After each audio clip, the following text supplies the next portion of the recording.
If you're looking for a full body, low impact floor workout that will fuel your fitness and performance, you, my friend, are in the right spot.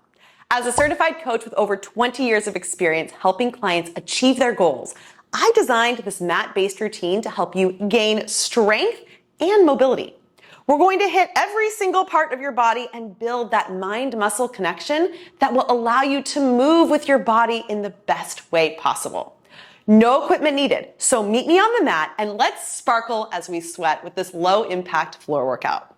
Oh, and for the full 30-minute version of this routine, join me over on Patreon, where you'll access exclusive content, full-length videos, Zoom calls with me, and so much more.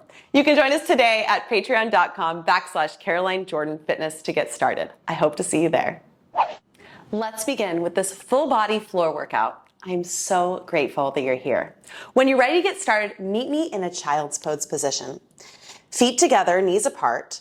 Sit your hips back to your heels and let your forehead fall to the mat.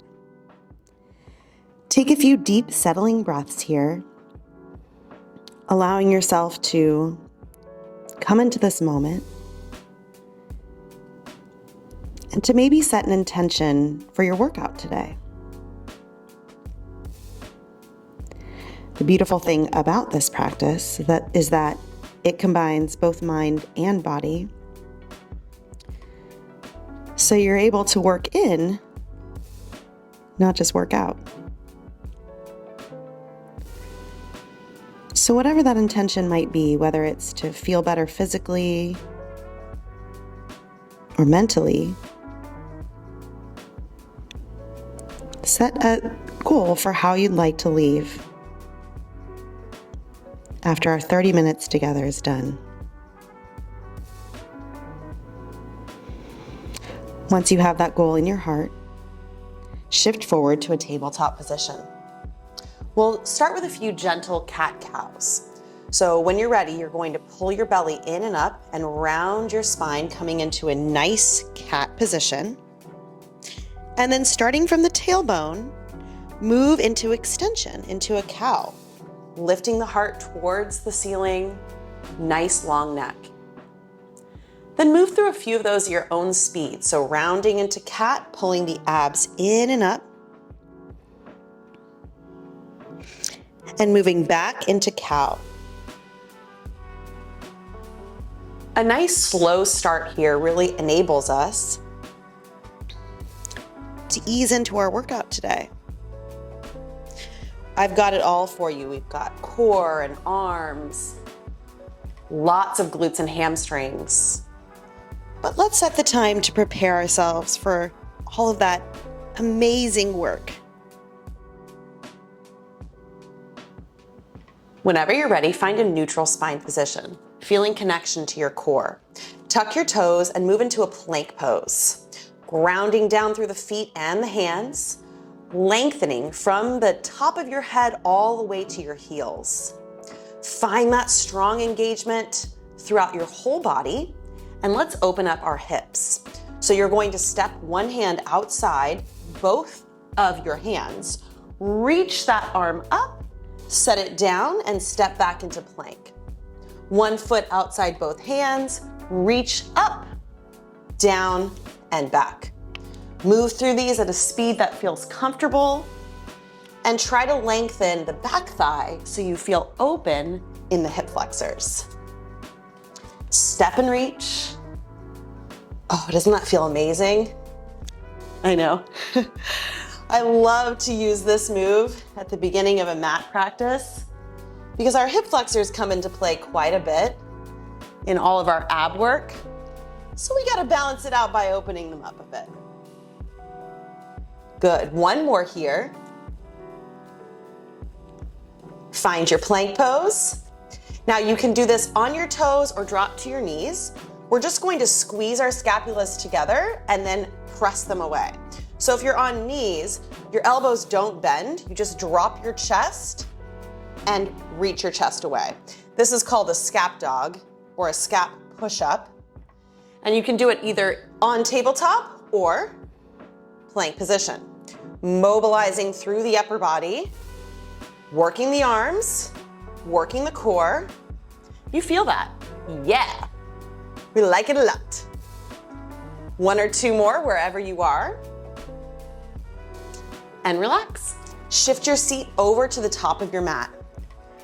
Take your hands underneath your thighs, sit up nice and tall, finding that engagement to your core. You're going to reach your arms forward and then lift them up, circle them around.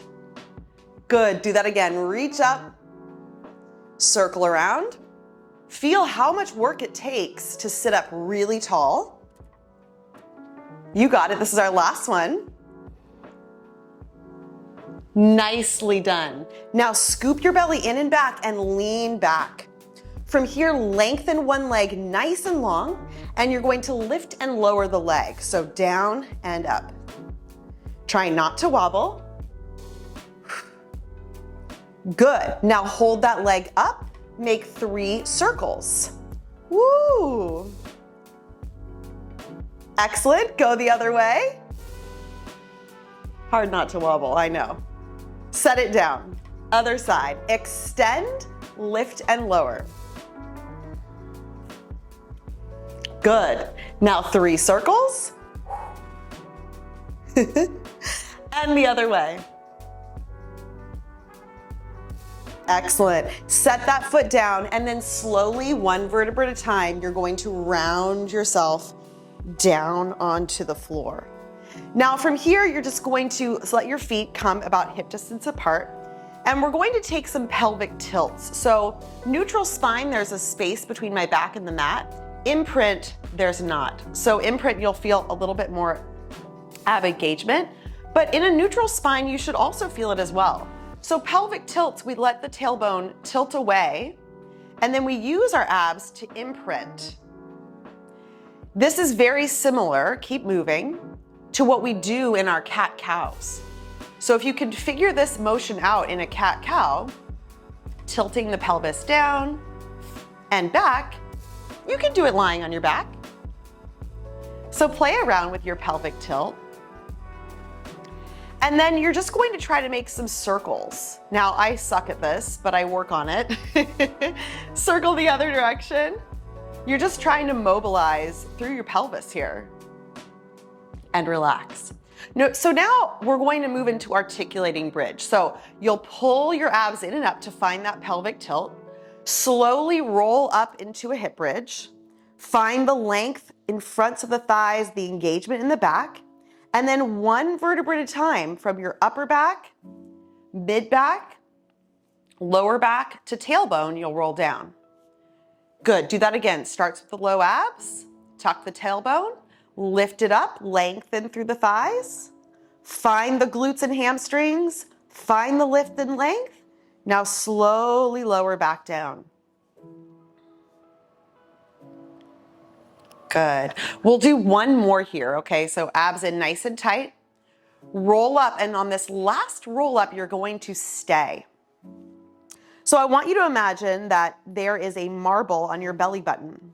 You're going to drop your left hip down, and the marble's going to roll off to your left. Bring it back to center. Do the right side. So drop the hip down, marble rolls, and up.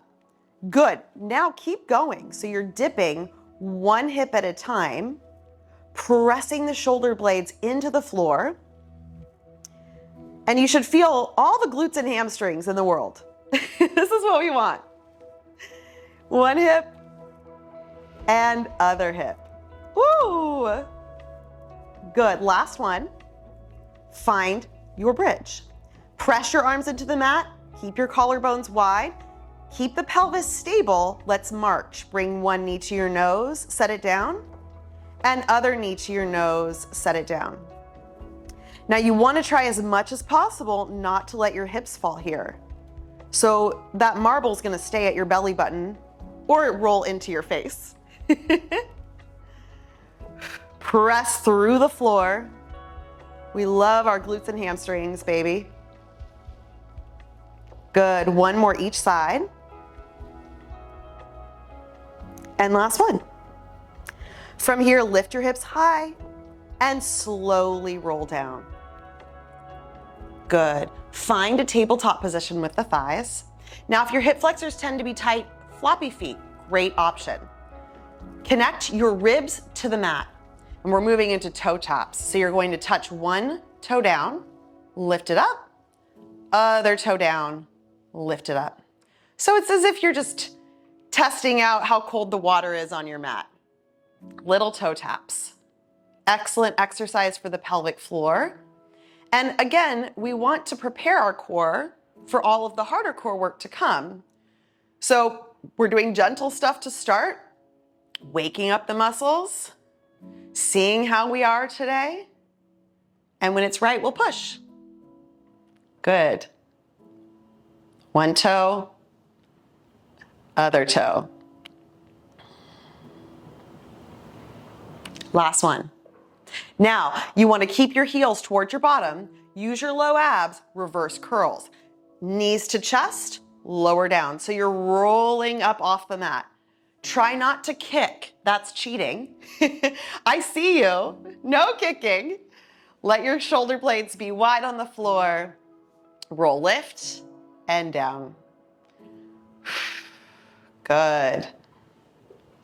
Find those low abs. And relax. Warm hands, but there's something cold in the way you are.